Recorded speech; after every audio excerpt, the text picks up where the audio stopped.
want some quality time with Daddy? Hey, how's it going, everybody? My name is Magnum Martell, and welcome back to another beautiful episode of Magnum's Rants, the series where we sit down and we talk about the things that I want to talk about. She-Hulk Attorney at Law. I have covered this terrible garbage fest in excess to this point, to the point where I have covered not only the horrible trailer, the horrible marketing, and the horrible feminist writer about the show, but now I have to talk about that line.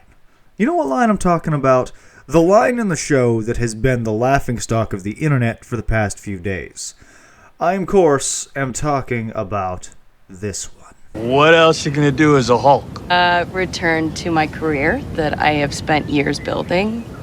Use my law degree that I am still paying off a fortune in student loans for. It's not one or the other, Jen. I am trying to show you that we can live between what we want and what is. But we can't pretend like we aren't two of the few people on Earth that can actually protect her, which is why we have to make sure of your ability to tolerate distress and regulate your emotions, especially your anger. Well, here's the thing, Bruce. I'm great at controlling my anger. I do it all the time. When I'm catcalled in the street, when incompetent men explain my own area of expertise to me, I do it pretty much every day, because if I don't, I will get called emotional or difficult, or I might just literally get murdered. So I'm an expert at controlling my anger because I do it infinitely more than you. So all of this just feels like projecting a lot of shit onto me. Now that scene, to me and to many others, is actually incredibly infuriating for a myriad of different reasons, and it has spawned countless memes from across the internet. All of them making fun of this scene because, quite frankly, it's just awful. Who is She-Hulk, of all people, to talk to Bruce Banner, the Hulk, about controlling anger? Who is She-Hulk to talk to Bruce Banner about trauma and the things that they have gone through? And let's just go ahead and say it. I hate that fucking word, trauma, because it is misused so often it's not even funny. We are at an age where people think everything is traumatic. People think being catcalled is traumatic. Bruce Banner in the comics watched his father beat his mother to death. And of course, all the feminists out there in the world are going to go on and on about how this scene is important because men need to be told how traumatic it is when they catcall and when they mansplain. Newsflash, sister. It's not fucking traumatic. You need to grow a pair. These women go on and on about how powerful and strong they are, but yet they will break down the moment a man says anything mean or inappropriate to them, and it's fucking ridiculous. I've been saying this for literal years, but that's not the point of today's video. No. And no, the point isn't to show you the memes that I've been having lay across the screen for a little while. No, the point is my perspective on this scene. My take on this scene. And I'm going to tell you guys the truth. I hate this scene. I really do. Now, I don't talk about my personal life all the time here on my channel. I do sometimes use my personal life and experiences as an example when talking about a subject to help the viewer get a feel for where I get my perspective on the matter when I have one. And with that comes the fact that I do this because I feel like it helps my audience connect to me as a creator.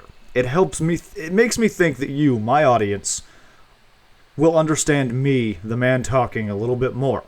I don't have to do it that way. In fact, there are a great many content creators out there that say you should keep your personal life totally separate. And generally, I do. But I do like to use my life as examples when I'm going on my tangents, because I feel as though if you, the viewer, are connecting a little bit more with me, the creator, or getting an idea of where I gain my perspective, you're more likely to stick around and keep watching.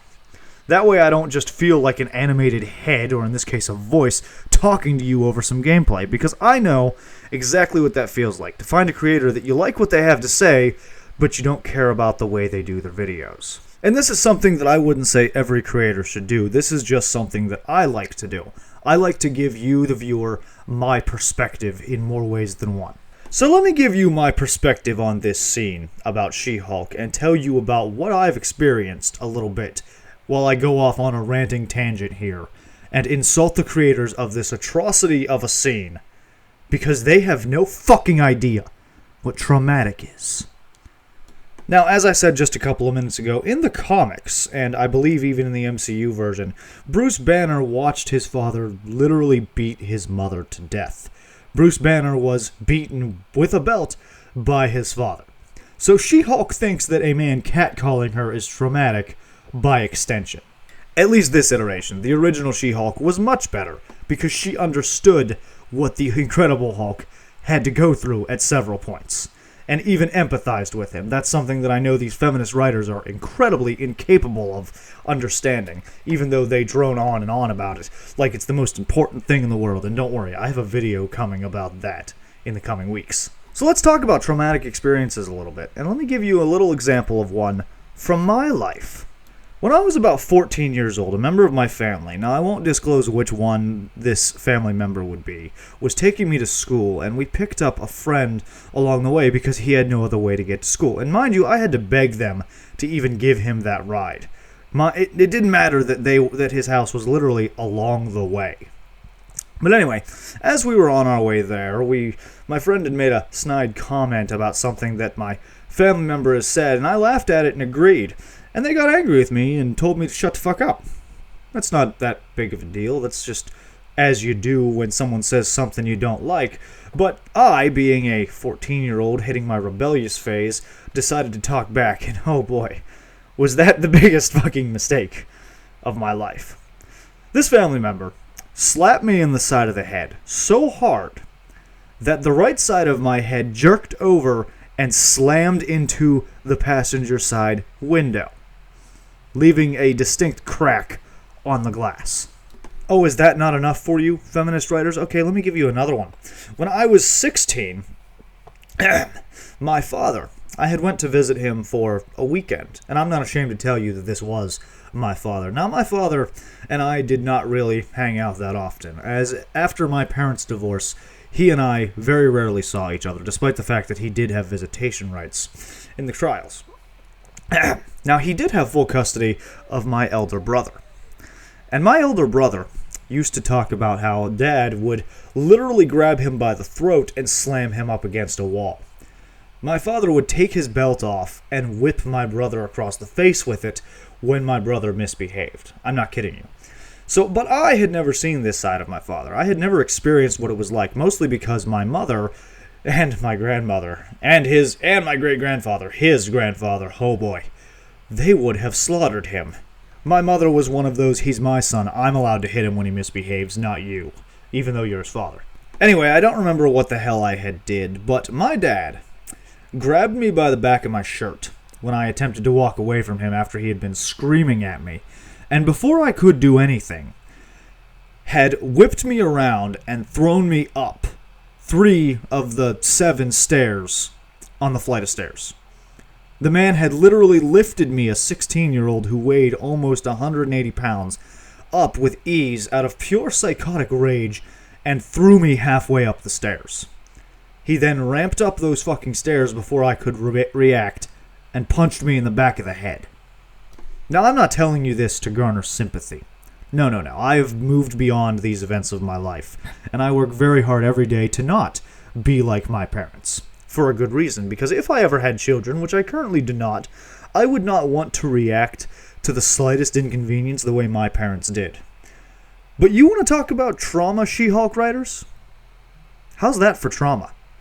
There's no feeling quite like having your own father literally donkey punch you in the back of the fucking head while you're on the ground. Now, I could sit here and give you countless examples of things that I put up with while growing up, but I think I've more than gotten my point across. Between the several events where I was backed into a corner and slapped in the face repeatedly, to the point where I was literally shoved into the dressing room at JCPenney's and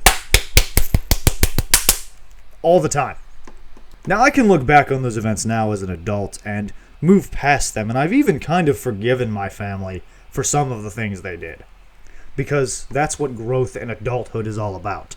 And for those of you who are new to my channel, if you've ever wondered, damn, Big Daddy Magnum is a violent man, and pretty much everything he responds to, his immediate reaction is to jump straight to the ass beatings, well, now you might have some idea of why. So let's go ahead and compare one more time Well, here's the thing, Bruce. I'm great at controlling my anger. I do it all the time.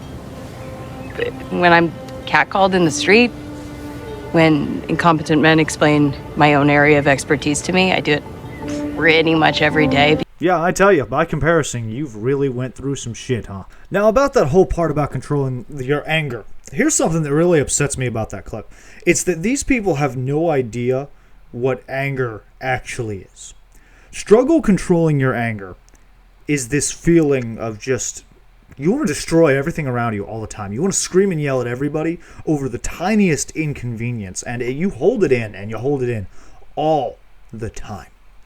Because you know that you will always look like the asshole. I know what it's like to struggle to control your anger. I do it every single day. Every single day when I wake up in the morning. Sometimes I spend the whole day screaming about every little thing that goes wrong just because. Just because that's what's going on that day. And I have no control over it. No matter how hard I try, I can't stop. I spent 18 years on medications for a bipolar disorder, which I do have. Fun fact, everybody. No secret there with the way I act. And I spent the majority of that 18 years going to anger management courses because I had to control my anger. When I was a kid, I used to be in trouble all the time for my anger because I'd get angry about any little thing, and my immediate response would be to scream at whatever the fuck made me angry.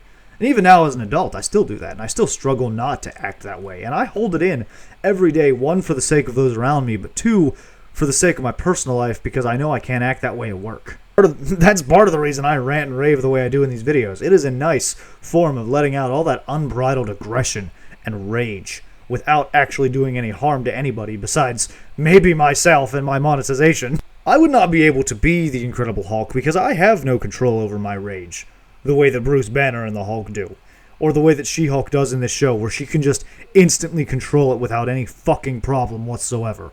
Big surprise, she's another Mary Sue who's perfect in every way. To struggle with controlling your anger is one of the hardest things anyone can put up with, because you know all the time that your anger is going to get you into trouble, and it's going to make you the bad guy if you don't control it. And that must be how the Hulk feels, because he knows if he can't control himself, it's going to be like the first movie where he smashes up an entire military convoy and everyone sees him as the villain. She-Hulk and these feminist writers have no idea what it is to control their rage because they've never had to control their rage. As women, as feminist women who are writers on big network TV shows, they channel all their rage into their creation, and I'm not saying that's a bad thing. There's nothing wrong with channeling your emotions into something that you are creating. The problem is when you do it in such a way that it comes off preachy and garbage like this She-Hulk situation right here.